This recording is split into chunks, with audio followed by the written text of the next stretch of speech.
Kabupaten Tulungagung merupakan salah satu kabupaten di wilayah Provinsi Jawa Timur yang berada di bagian paling selatan, di mana Kabupaten Tulungagung ini memiliki keragaman budaya yang diwariskan secara turun-temurun seiring dengan perkembangan zaman. Hal ini terbukti bahwa hingga saat ini keragaman budaya Tulungagung tetap bertahan. Salah satu tradisi yang sering kita temui di Tulungagung yang hampir semua lapisan masyarakat melakukannya adalah metri atau selamatan. Kata metri dapat diartikan sebagai memperingati atau memohon keselamatan pada Yang Maha Kuasa terhadap sesuatu. Metri dapat dilakukan untuk semua hal, baik di dalam urusan kehidupan, kematian, maupun keagamaan. Metri dapat digunakan juga sebagai sarana untuk mengucap rasa syukur, memperingati rasa syukur maupun memperingati sesuatu dan juga menolak bala. Nah, berdasarkan tujuannya metri itu ada 3 jenis. Satu, yakni metri berkaitan dengan persoalan kehidupan. Yang kedua, metri berkaitan dengan persoalan kematian. Yang ketiga, metri berkaitan dengan keagamaan.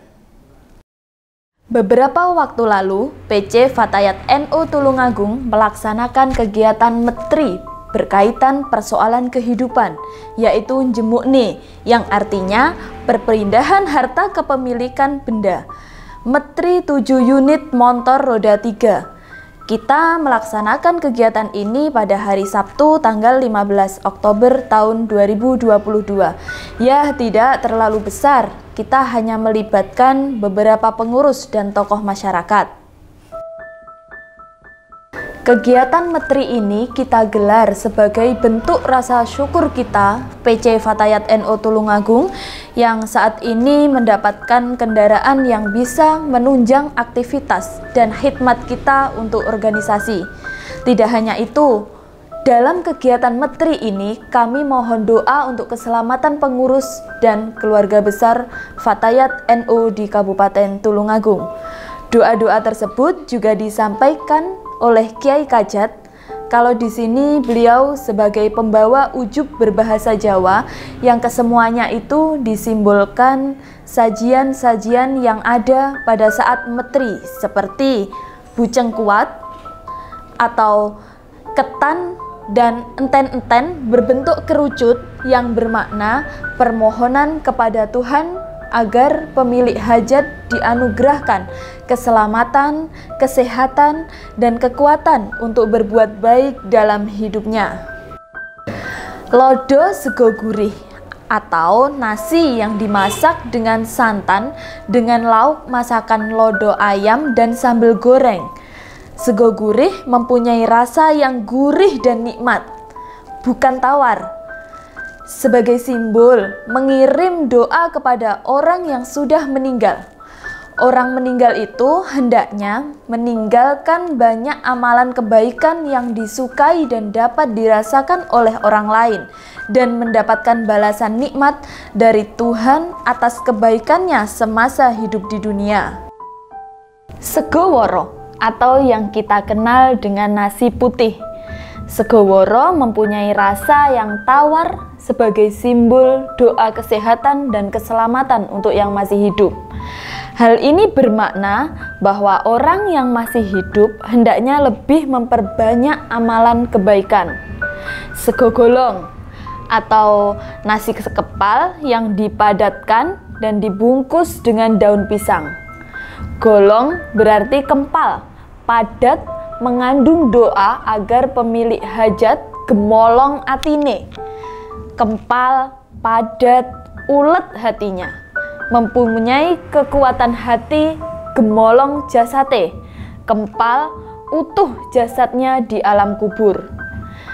Selanjutnya keleman, macam-macam ubi-ubian yang direbus seperti ketela pohon, ketela rambat, uwi, dan sebagainya. Nah, itu sebagai simbol untuk mengingatkan manusia tentang awal kehadiran manusia dulu bersama saudara yang terpendam. Gedang setangkep atau pisang 2 tandan. Gedang setangkep bermakna keseimbangan alam ditandai dengan dua hal berkebalikan. Jenang Sengkolo mengandung doa semoga segala bekokolo atau kesialan, malapetaka menjauh dan keselamatan selalu dekat.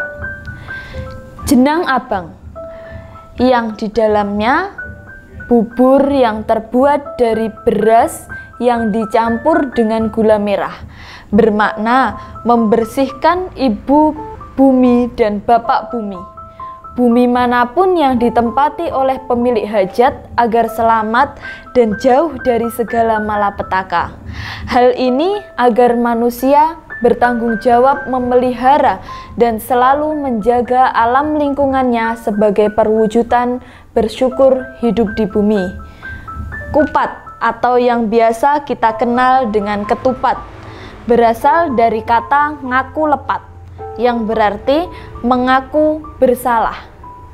Wajik dan jadah bersifat lengket yang berarti melengketkan dan mempereratkan persaudaraan, kekeluargaan, rejeki, kesehatan, dan semua hal baik.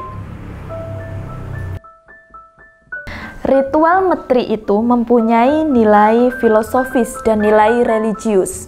Nilai filosofis ritual metri diantaranya adalah sifat gotong royong dan kerukunan masyarakat sebagai makhluk sosial, serta makna mendalam dari sajian hidangan ritual metri yang bermakna petuah memperbanyak perbuatan baik kepada sesama manusia dan seluruh alam. Nah, sedangkan nilai religius dari ritual metri diantaranya adalah kesadaran tentang eksistensi terhadap Tuhan Yang Maha Esa dengan memohon segala keselamatan, kesehatan, kekuatan, dan semua hal baik, tawasul, bersyukur, menghormati orang lain, dan menghormati alam. Tentang dasar budaya metri sejalan dengan ajaran Islam akan disampaikan oleh Khatib Suriah PCNO Tulungagung. Assalamualaikum warahmatullahi wabarakatuh. Bahwa yang bisa kita pahami dari tradisi metri adalah tradisi ini tidak bertentangan dengan ajaran Islam secara umum, ya. Karena metri itu sejatinya adalah ungkapan tasyakur, ya, ungkapan syukur dari warga masyarakat atas nikmat yang telah Allah limpahkan kepada mereka. Jadi sebagaimana kita pahami, anjuran untuk bersyukur adalah sudah sangat maklum dalam Al-Quran. Wa ita'adhan rabbukum la in syakartum la azidannakum wa la in kafartum inna adzabi lasyadid.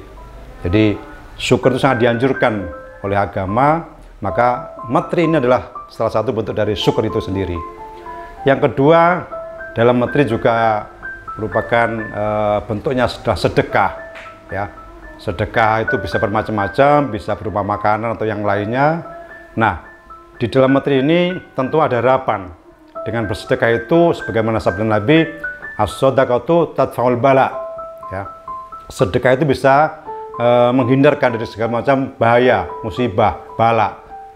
Karena itu dengan disedekahi, dengan di metri ini berharap warga masyarakat hidupnya tenang, aman, nyaman, bebas dari segala macam mara bahaya. Saya kira itu semua adalah syukur maupun sedekah. Tidak ada satupun ajaran dari agama manapun juga yang melarangnya, bahkan secara khusus Islam menganjurkannya. Jadi metri menurut kami adalah selaras dengan ajaran Islam itu sendiri.